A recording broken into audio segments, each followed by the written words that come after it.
समाज के सम्मान में कौशाम्बी की जो घटना है पूरे प्रदेश और देश में उसको लेके आक्रोश बोले प्रोटोकॉल के नाम पे 700 पुलिसकर्मी खड़े किए।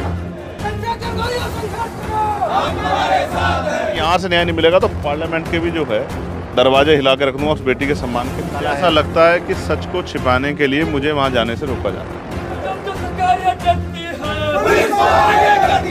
पटेल हो, साहू हो, यादव हो, लोधी हो, जो भी कथा करने गया है इसी आधार पे अपमानित करके चोटी काटा गया और पेशाब से शुद्ध कराया गया। कर क्या रहे हैं वो? हमारा काम कर रहे हैं, हमारे महापुरुषों का, या मनुवादियों का काम कर रहे हैं? पहले आप ये देखें, मनुवाद की विचारधारा पे नहीं जाएंगे, ये हमारा कॉन्सेप्ट क्लियर है। हम अपने संतों, गुरुओं, महापुरुषों के तीर्थस्थलों पे जाते हैं, तो हम अंधविश्वास, पाखंडवाद, धर्मांधता को, कथा को इस तरह का बढ़ावा नहीं देना चाहते।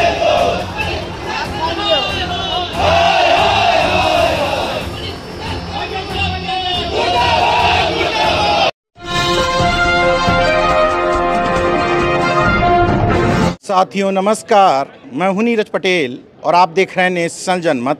इस समय मैं प्रयागराज के सर्किट हाउस में हूं। हालांकि प्लानिंग के तहत होना ये था कि हमें पीड़ित पाल परिवार के बीच में होना था। मेरे साथ नगीना से सांसद चंद्रशेखर आज़ाद जी हैं, जो आज़ाद समाज पार्टी के राष्ट्रीय अध्यक्ष हैं। यहाँ प्रशासन ने चंद्रशेखर आज़ाद जी को कौशाम्बी की तरफ जाने की बजाय सर्किट हाउस में आकर के एक तरीके से डिटेन कर दिया, नज़रबंद कर दिया। क्या वजह है? आपको क्या लगता है कि एक पीड़ित परिवार के दुख दर्द सुनने के लिए जा रहे थे कौशाम्बी और आपको नहीं जाने दिया गया? देखिए, ऐसा है नीरज भाई, कौशाम्बी की जो घटना है पूरे प्रदेश और देश में उसको लेके आक्रोश है। हालांकि मैं सभी घटनाओं पे नहीं जा पाता,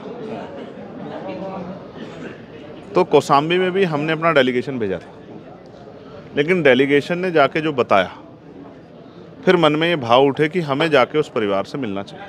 प्रोग्राम था कि हम जाएंगे कौशाम्बी के पाल परिवार से मिलेंगे, उन बच्चों से मिलेंगे, जेल जाना पड़ा तो जेल जाके जो लोग जेल में उनसे मिलेंगे, और फिर आके करछना का एक जो मामला हुआ जहाँ जिंदा जला दिया गया था एक शेड्यूल कास्ट के व्यक्ति को, उनके परिवार से मिलेंगे। जैसे मैं एयरपोर्ट पे आया, मैंने इतना भव्य जो है स्वागत कहीं नहीं देखा।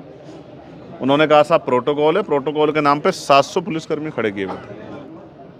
उन्होंने मुझसे बात की और मुझसे कहा कि साहब ऐसा है, वहाँ लॉ एंड ऑर्डर सिचुएशन अच्छी नहीं है, बहुत लोग इकट्ठा हुए हुए हैं, गांव में दोनों वर्ग में टकराव ना हो जाए, इसलिए हम आप को गांव में नहीं देना जाना चाहते, लेकिन हम इसका रास्ता निकाल लेते हैं। आप हमारे साथ सर्किट हाउस चलिए, क्योंकि आपको हम जानते हैं कि आप रुकोगे तो हो नहीं, जब आप आए हो तो उसका हम रास्ता निकाल लेते हैं। तो कि एक संवैधानिक पद पे होने के नाते मेरी जिम्मेदारी है कि कौन सा पक्ष सही है, ये तो उनसे मिलके पता लगेगा ना। हालांकि जब कोई कमजोरों की आवाज़ उठाने जाता है तो पुलिस को लगता है कि लॉ एंड ऑर्डर डिस्टर्ब होगा। जब कोई अन्याय करता है तो उनको नहीं लगता कि इससे लॉ एंड ऑर्डर डिस्टर्ब होगा, क्योंकि उनको लगता है कि ये तो मर जाएंगे, पिट जाएंगे, रेप हो गया, हत्या होगी तो क्या हो गया, तो इनको तो ये सहना है। मैं यहाँ आ गया और यहाँ आने के बाद बात हुई कि साहब हम जो हैं दोनों परिवारों को यहीं बुला रहे हैं और आप मिलना ही चाहते हैं, इसमें कोई राजनीतिक वो नहीं है, तो कोई बात नहीं, आप यहीं मिल लेना। हमने कहा ठीक है, हम इसमें सहमत हैं। यहाँ आने के बाद अब फिर कि साहब वो आने नहीं दे रहे हैं, वो आ नहीं पा रहे हैं, वो ये कह रहे हैं। पीड़िता की माँ से बात हुई, वो कह रही है एक बार आप चंद्रशेखर भाई यहाँ आइए, हम आपका इंतज़ार कर रहे हैं, मेरी बेटी का हाल देखिए, गाँव के हाल देखिए, हम लोग किस तरह की स्थिति में।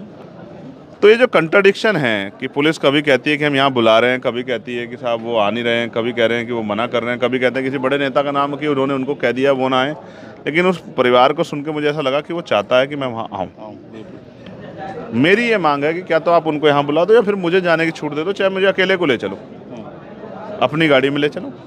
मैं अकेला इतना सक्षम हूँ कि उनकी मांग को सुन के, उनके दर्द को सुन के, उसको नोट करके मीडिया के सामने रख दूंगा, और अगर यहाँ से न्याय नहीं मिलेगा तो पार्लियामेंट के भी जो है दरवाजे हिला के रख दूंगा उस बेटी के सम्मान के लिए। तो ये दोनों काम के लिए मैं तैयार हूँ। ये जो करछना वाली घटना उस परिवार से भी, तो मैं तो अपनी ड्यूटी कर रहा हूँ। मैं तो यहाँ बैठा हूँ ज़मीन पे, मैं यहाँ इसलिए बैठा हूँ क्योंकि मैं यहाँ बैठने नहीं आया, चाय पानी पीने नहीं आया, नाश्ता करने आया, उस बेटी को न्याय दिलाने, उस परिवार की दर्द को सुनने के लिए आया हूँ, और मैं अपना काम कर रहा हूँ। क्या लगता है सरकार इतनी घबराई हुई क्यों है? इसका मतलब जो पुलिस प्रशासन और सरकार कह रही है उसमें कुछ ना कुछ काला है। ऐसा लगता है कि सच को छिपाने के लिए मुझे वहाँ जाने से रोका जा रहा है कि सच छिप जाए, और आज अगर पुलिस ने झूठ बोल के, असत्य बोल के मुझसे धोखा किया है, मेरे जो है संविधान के प्रति जो मेरी आस्था, विश्वास, प्रेम है उसके आधार पे मुझे ठगने काम किया, तो ये पुलिस को, उत्तर प्रदेश पुलिस सरकार को भारी पड़ेगा, क्योंकि मैं ऐसे नहीं बैठूंगा चैन से। अभी तो ये लड़ाई कौशाम्बी में लड़े, फिर ये लड़ाई लखनऊ में लड़ी जाएगी। जैसे अभी 10 तारीख को लड़ी गई थी ना, उसी तरह लड़ जाएगी। और इस बार रोक के दिखा लेना, पूरी ट्रेन भर के आऊँगा, जहाँ से चलूँगा पूरी ट्रेन लेके चलूँगा, 5-7-10 हज़ार लोगों की पूरी ट्रेन बुक करके चलूँगा। रोकना, लखनऊ में आके वहीं मुख्यमंत्री आवास पे आके धरना दूंगा। जैसे पहले सुनने में आता था कि भाई दलित समाज के साथ ये घटना हो गई, मुस्लिमों के साथ ये घटना हो गई, लेकिन एक बात कही जाती थी कि लगेगी आग तो आएंगे कई गरजद में।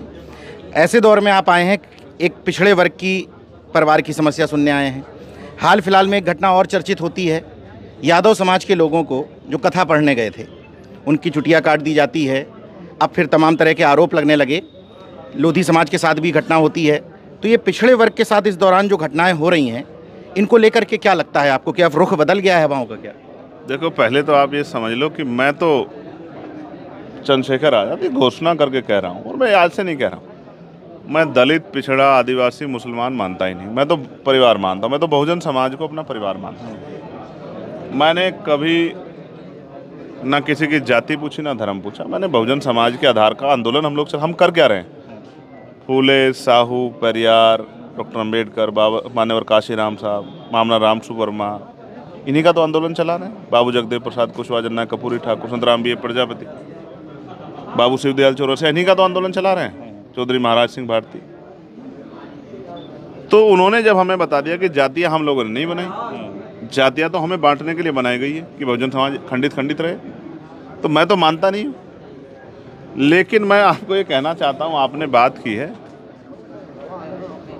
एक दायरे में, तो अगर मैं 1950 से पहले जाके सोचूं तो उनके साथ सही हुआ है। उनकी चुटिया काटना सही है, उनको पेशाब से शुद्ध करना सही है, और इससे बड़ा भी उनकी जीभ अगर काट लेते, उनके कान में पिघला के लोहा डाल देते, पीतल डाल देते, तो भी ये भी सही माना जाता मनुस्मृति के आधार पर। लेकिन क्योंकि अब संविधान का राज है, संविधान में हर कोई व्यक्ति बराबर है, सब पूजा कर सकते हैं, सब पूजा करवा सकते हैं। पहली बात तो आज भी ये सोचने का विषय है कि क्षत्रिय, वैश्य, महिलाएं, दलित, पिछड़े दान दे सकते हैं, पूजा कर सकते हैं, लेकिन पुजारी नहीं बन सकते हैं। एक बात महत्वपूर्ण बात बता रहा हूँ। अब आप बात कर रहे थे यादव समाज की, मैं सिर्फ यादव समाज की बात नहीं करूँगा। आपको यामिनी साहू याद होगी छत्तीसगढ़ में। आपको हमारी पटेल बहन याद होगी मध्य प्रदेश में। आप महसूस करके देखो, पटेल हो, साहू हो, यादव हो, लोधी हो, जो भी कथा करने गया है उसको इसी बात के आधार पे कि ये कथा नहीं करा सकते हैं, इसी आधार पे अपमानित करके चोटी काटा गया और पेशाब से शुद्ध कराया गया।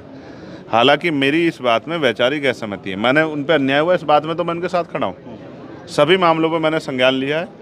हाँ, ट्वीट भी किया आपने। हाँ, लेकिन वैचारिक एक विरोध है, उसके आधार पे मैं उनके साथ उस तरह से नहीं खड़ा हूँ। आप ये समझिए, बाबा साहब की लाइन पर हैं कि वहाँ करने क्या गए थे। पहली बात यह कि वो कर क्या रहे हैं, वो हमारा काम कर रहे हैं, हमारे महापुरुषों का या मनुवादियों का काम कर रहे हैं। पहले आप ये देखो, कथा करके समाज को अंधविश्वास, पाखंडवाद में, धर्मांता में डालना, उनसे वैज्ञानिक दृष्टिकोण छीनना, शिक्षा से बड़ा कथा को बता के जो है, जैसे एक ने कोई सुन रहा था कि एक बाबा जी ने कहा आपका बच्चा पढ़ता ना हो तो जाओ इस धार्मिक स्थल के चिन्ह पर शहद लगा दो, बेलपत्री लगा दो तो पास हो जाएगा। आप ये समझो वो क्या कर रहे हैं, वो अपना घर परिवार चलाने के लिए, बेरोजगारी भी है तो उनको लगा ये भी रोजगार है, जैसे और लोग कर रहे हैं तो हम भी कर लेते हैं। तो आप ये समझो, उनको मैं क्या कहूँ, उनको सम्मानित करो ढोलक देके, या उनको किया तो है एक नेताजी, वो ठीक है, या उनको लाखों रुपए दे कहूँ कि और एक ढोलक खरीद लो, औरों को भी खरीदवा दो और लोगों को ढोलक बजाना सिखाओ। जब तक तो ढोलक हम लोग जबरदस्ती बजाते थे, अभी भी उत्तराखंड में बजाते हैं, अभी भी पहाड़ में बजाते हैं। जो हमारे शेड्यूल कास्ट के जो जातियाँ हैं, जैसे जिनमें एक जाति है डोम, उन पर ये मजबूरी में उनके ऊपर थोपा गया कि शादी में, दुख में, परेशानियों में ढोल उनको ही बजाना है। एक घटना है, वहाँ एक प्रधान बन गए डोम जाति के व्यक्ति, तो प्रधान तो बन गए, लेकिन प्रधान बनने के बाद उनसे कहा गया कि जब शादी आई कि ढोल बजाओ, तो उन्होंने कहा साहब मैं प्रधान हूँ। तो कहा प्रधान तू बाद में, पहले तो डोम है। तो उसको पीटा गया, कहा इसको गांव से निकाल दो। आप ये समझो मैं जो आपको बता रहा हूँ कि ढोल बजाने का काम तो हम इतिहास में संविधान से पहले करते रहे। वो भी चाहते हैं हम ढोल ही बजाएं। वो कहाँ चाहते हैं हम डॉक्टर, इंजीनियर, IAS, IPS, वकील, जज बने, पटवारी, सेक्रेटरी बने? वो कहाँ चाहते हैं? और हम खुद ये काम कर रहे हैं, तो उनको मैं सम्मानित काहे को करूँ भाई? ठीक है, उनके साथ अन्याय हुआ, इस पर मैं उनके साथ खड़ा हूँ, लेकिन मैं उनको इस सम्मानित करके नहीं कहता। 2-2 ढोलक आप भी ले लो, कुछ पैसे ले लो और अपने बच्चों को भी और अड़ोसी पड़ोसी को भी ढोलक बजाए, ये नहीं मैं कह सकता हूँ। मैं तो उनको कहूँगा कि उस संविधान के आधार पर डॉक्टर, इंजीनियर, IAS, IPS, वकील, जज बने, पटवारी, सेक्रेटरी बने, अध्यापक बने, प्रोफेसर बने, साइंटिस्ट बने, पढ़ें, पढ़ाएं, बाबा साहब के रास्ते पे चलें। पेरियार साहब को ही पढ़ लेते हैं। इसका मतलब आप ये कहना चाह रहे हैं कि जिन्होंने भी सम्मानित किया उन्होंने उस मनुवाद और सामंतवाद की लकीर को ही आगे लंबा किया है। जिसकी जैसी इच्छा, जिसकी जैसे विचार, जिसकी जैसी सोच, वो अपने अपने हिसाब से काम कर रहा है। मुझे उनसे भी कोई आपत्ति नहीं भाई। वो अपना काम कर रहे हैं और हम अपना काम कर रहे हैं। हमारे लिए राजनीति सेकेंडरी है, सामाजिक व्यवस्था में परिवर्तन प्रथम है, उनके लिए राजनीति प्रथम है। ठीक है, वो अपना काम कर रहे हैं, हम अपना काम कर रहे हैं, लेकिन हम मनुवाद की विचारधारा पे नहीं जाएंगे। ये हमारा कॉन्सेप्ट क्लियर है। हम अपने संतों, गुरुओं, महापुरुषों के तीर्थस्थलों पे जाते हैं, कुछ मांगने नहीं जाते। इसलिए जाते हैं कि उनके विचारों को ग्रहण करके उन विचारों के आधार पर आगे बढ़ के काम करेंगे, इसलिए जाते हैं। तो हम अंधविश्वास, पाखंडवाद, धर्मांधता को, कथा को इस तरह का बढ़ावा नहीं देना चाहते। ये कथा कौन करने देता था? आप जानते हैं ना मनुस्मृति का सिद्धांत, मुँह जबान से मंत्रों का उच्चारण करो, जबान काट ली जाएगी, कान से सुन लोगे तो कान पिघला के जो है लोहा डाल दिया जाएगा। भूल गए क्या लोग हमारे दिन? आज हमारे लोग जो है कथावाचक हो रहे हैं। ठीक है, कहिए कथा। आपकी पीढ़ियों को जो है वो भी चाहते हैं कि वो इसमें फंसे रहे, आप भी फंसाना चाहते हैं। अगर वो बुद्ध कथा कह रहे होते तो तब फिर आप पहुँचते हो? पहुँचता फिर वही होता जो होता है।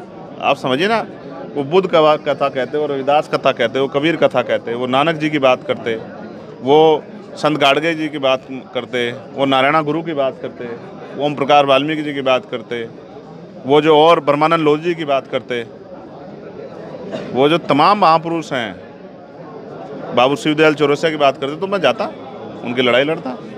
लेकिन मैं मनुवाद के झंडे पे नहीं कुछ भी कह सकता हूँ, इसमें मेरा सख्त विरोध है। अच्छा, जो इस दौर में लगातार पिछड़े वर्ग के साथ घटनाएं बढ़ी, इसमें पिछड़े वर्ग के जो लोग हैं आज भी उसी गुलामी में, उसी मानसिकता में उलझे हुए हैं, उनको क्या संदेश देना? यही हमारी सबसे बड़ी कमजोरी है। हम अगर इस देश में पिछलग्गू बने हुए हैं तो अपने अज्ञानता के आधार पर बने हुए हैं। हम अपने महापुरुषों की बात नहीं मानते, उनके विचारों पर नहीं चलते। जितने हम अपने उनकी बात मानेंगे, उनके विचारों चलेंगे, कोई नहीं हटा सकता हमें पीछे। और लोकतंत्र में तो जिनका संख्या होती है उनका राज होता है। तो इतनी संख्या होने के बाद भी अगर हम पावर में नहीं हैं और जूते खा रहे हैं तो इसकी जिम्मेदार हम स्वयं हैं, कि कोई और नहीं। अच्छा, एक घटना का जिक्र कर लेते हैं। चूँकि आप जहाँ बैठे हैं बगल फतेहपुर में एक पटेल समाज के व्यक्ति को पीट कर मार दिया जाता है, सिर्फ इस वजह से कि वो अपने घर के बाहर CCTV कैमरे लगा लिए थे। तो वो इस समाज की बात इसलिए ज़रूरी है क्योंकि वो दावा करता है कि 42 विधायक हैं, हमारे 10 सांसद हैं। 42 के 42 जाकर न्याय दिला दो, उसको मान जाए हम भी।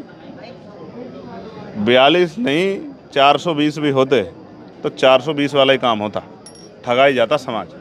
मैं आपको फिर ये कह रहा हूँ, उनकी पार्टियों ने उनके ऊपर जिस तरह के विचार थोपे हैं, जिस तरह की बंदिशें लगाई हैं, वो अपने समाज का हित के लिए आवाज़ नहीं उठा सकते। 49 शिक्षक भर्ती के बच्चे धक्के खाते घूम रहे हैं। पिछड़ा उप मुख्यमंत्री, पिछड़े समाज से मंत्री सेंटर में, और तमाम जो है और कई पिछड़े जो है अब अच्छे पदों पर मंत्री, और फिर भी 20,000 पदों पर लूट होगी और किसी की हिम्मत नहीं है कि उन बच्चों को न्याय दिलाना। ये है, बस यही आप समझिए। बात जात की नहीं है, बात है समाज और पार्टी में से चयन करने की। जिन्होंने पार्टी चयन की है वो समाज की लड़ाई लड़ सकते हैं। मैंने तमाम कमेंट देखे जब आपने डाला कि मैं आ रहा हूँ पाल समाज की बेटी को न्याय दिलाने, तो उसमें मैं चूँकि ऑब्जर्व करता रहता हूँ चीज़ें, तो मुझे लगा कि एक नई तकलीफ़ ये उत्पन्न हुई कि चंद्रशेखर दलित की घटनाओं पे जाए तो उतनी तकलीफ़ नहीं, लेकिन चंद्रशेखर अति पिछड़ों की समस्याओं पे जाने लगा तो यानी कि खतरा मामला है। भाई किसी को खतरा लगे, हम तो अपने बहुजन समाज के लिए 24 घंटे 7 दिन खड़े हैं। जान भी देनी पड़ी, खून भी देना पड़ा, देंगे, लड़ाई लड़ेंगे।